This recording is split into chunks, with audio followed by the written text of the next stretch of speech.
Tá aí, pessoal. Vamos lá, então. Essa é a aula Redação Enem com o professor Estevão. Vamos embora. Vamos embora aqui para pegar um esquema bem show, bem legal, bem fácil para você fazer uma redação mais próximo do 1000 possível, tá? Estou trazendo aqui o manual. Isso aqui é baseado no manual de redação do próprio Enem, né? Lá do site do INEP. E traz esse esqueminha aqui, então, logo no começo, o manual. Por que eu botei objetivo como título desse slide aqui? Porque o objetivo aqui, pessoal, é a proposta de intervenção, tá? Esse é o objetivo da redação, tá? Tudo que se faz aí, quando a gente vai fazer uma viagem, por exemplo, você tem um objetivo, chegar numa cidade. Como é que eu chego lá?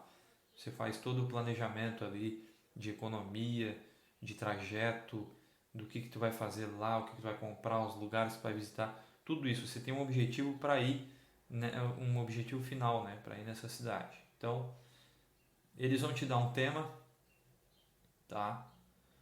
E você vê aqui que desse tema você vai ter que defender uma tese, que seria a sua visão a respeito do tema. E aí, para defender essa tese, você precisa de bons argumentos para no final apresentar a proposta de intervenção. Então, o objetivo final é a proposta de intervenção, porque toda a estrutura da redação vai se basear nisso, tá? Já mais para frente eu vou mostrar para vocês como. Vê-se aqui, ó, que a exigência da redação é um texto em prosa do tipo dissertativo argumentativo. Isso é importante para a gente ver aqui, a gente vai analisar agora. Então, o que seria texto em prosa? Tá? Ele é o oposto de texto em verso ou poesia. Tá? O texto em poesia, o sujeito, né, volta-se para dentro de si, ou seja, é a visão daquele que está escrevendo e daquele que está falando. Ele se identifica com a emoção, ele dá ênfase na conotação, que é o sentido mais variado das palavras, né? Não é o sentido real, digamos assim, o sentido do mundo real. Se eu falo porta numa poesia, a porta ela não é bem uma porta, pode ter um outro sentido, né? Não é aquela que é feita de madeira, digamos assim, um objeto que pode ser feito de qualquer tipo de material para trancar um ambiente ou dar acesso ao ambiente. Não é esse tipo de porta que talvez o poeta esteja falando, né? Então por isso que é conotação. Linguagem antinarrativa, algumas podem ter, claro, mas a maioria não é o foco.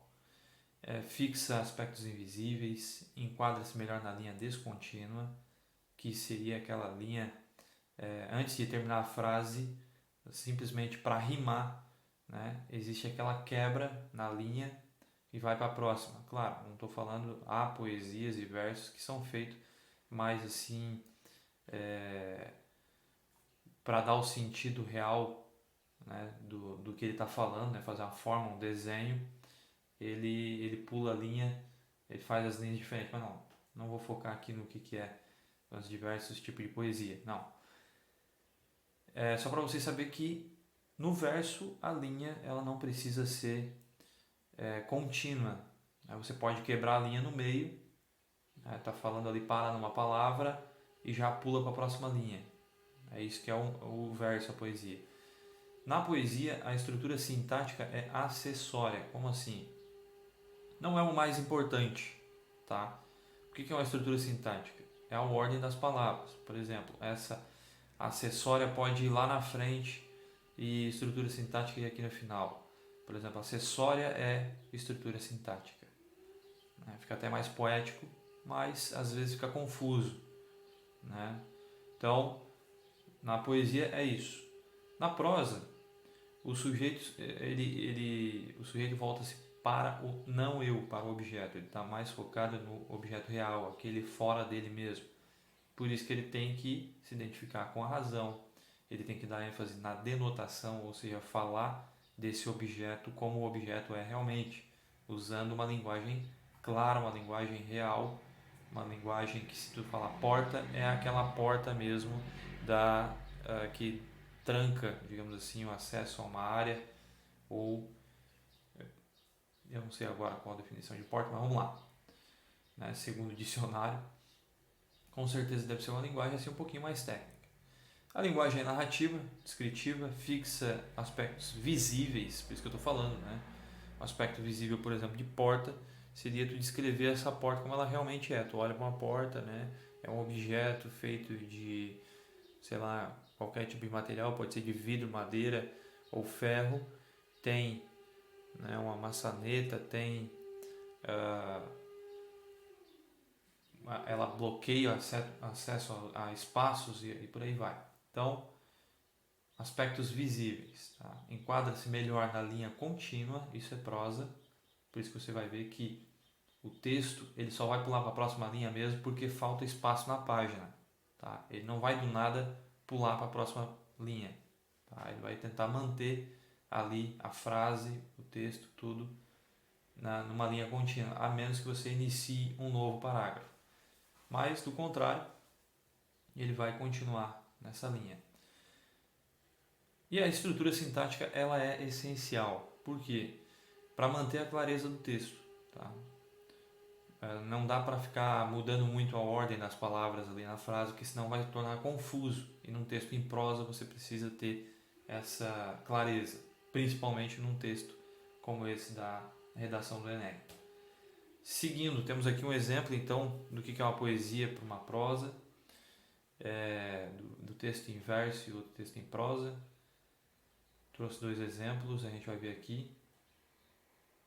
A poesia eu trouxe de Camões, né? Amor é fogo que arde sem se ver, é ferida que dói e não se sente, é um contentamento descontente, é dor que desatina sem doer. Então você vê que aqui nesse texto ele vai usar linguagens conotativa, né? Ele está falando que o amor é um fogo que arde sem se ver, então será que é o fogo aquele mesmo que tu vê no fogão, no churrasco, é aquele fogo mesmo que se queima ali na mata, alguma coisa? Não, é um outro fogo. Então ele está usando uma outra linguagem aqui, né? Ferida que dói e não se sente, é um contentamento descontente, tratando de aspectos invisíveis também aqui. Não dá para saber que tipo de contentamento é esse, que tipo de dor é essa, tá? E lá no final você vai ver que a estrutura sintática ela dá uma quebrada, tá? Você vê também que no decorrer do texto aí, ó, em prosa, em poesia, ele quebra a linha sempre, conforme ele termina a frase, ele já pula para a próxima, tá? Amor é fogo que arde sem se ver, e já pula para a próxima, tá certo que ele não termina com ponto, ele terminou com ponto e vírgula, então por isso que o certo ainda é continuar na mesma frase, mas mais para frente a gente vai ver. Lá no final a gente vê que a estrutura sintática ela é acessória. O que acontece com ela? Mas como causar pode seu favor nos corações humanos a amizade, se tão contrário a si é o mesmo amor? Aí você pode estar se perguntando, o quê? Não entendi nada. Claro, porque a estrutura sintática aqui foi quebrada e o texto não está muito claro, né? Poderia ser, para arrumar isso aqui, teria que colocar as palavras de volta numa ordem mais clara, na ordem mais padrão, né? Mas como pode, digamos assim, mas como pode causar, né, a amizade, como pode o favor, o seu favor, causar amizade nos corações humanos? Esse seria a ordem padrão normal aqui para se entender essa frase, né? Mas como é que pode o seu favor causar amizade nos corações humanos se o amor é tão contrário a si mesmo? Tá? Essa seria... mas por que ele não botou isso, né? Ficaria mais claro essa frase aí. Bom, ele não botou porque primeiro não rimaria, né? Favor com amor, e essa é a graça da poesia, né? Poder brincar com a ordem das palavras, com as palavras, com o significado delas. Essa é a graça da poesia. Outra coisa, já que ele está fazendo um texto confuso, dizendo que o amor é fogo que arde sem se ver e ferida que dói e não se sente, um não querer mais que bem querer, então tudo é confuso no amor, então ele decidiu confundir também a estrutura ali no final, né, a pergunta no final. Já o texto em prosa ele tem que ser claro. Aqui eu tirei de um artigo científico, né, em que o autor também está falando do amor, mas é um amor que foi tratado por um outro pesquisador, né? E ele está falando como é que esse pesquisador trata esse diálogo platônico, refere-se à realização de um banquete no qual um dos convidados propõe que cada um dos presentes faça um discurso sobre Eros, deus do amor. Então o assunto é o amor.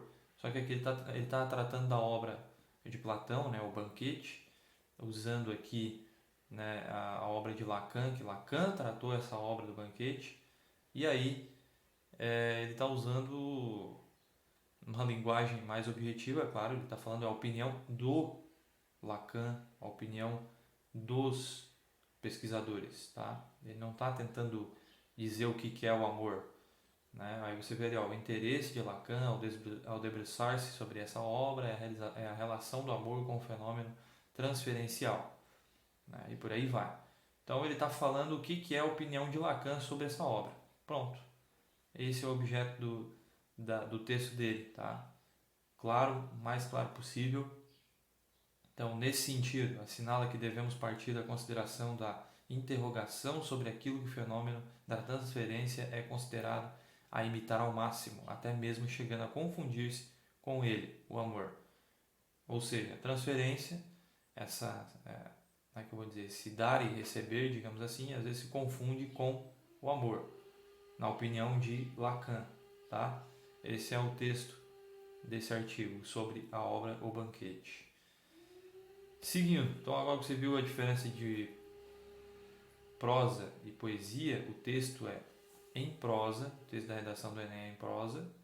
Então você vê aqui a linha contínua até acabar o espaço, aí ele pula para a próxima. Mas a linha é sempre contínua, tá? No verso, a linha é descontínua, a próxima vem maiúscula e por aí vai, ó. Então deu para ver a diferença. Esse é o texto que vai ter que fazer.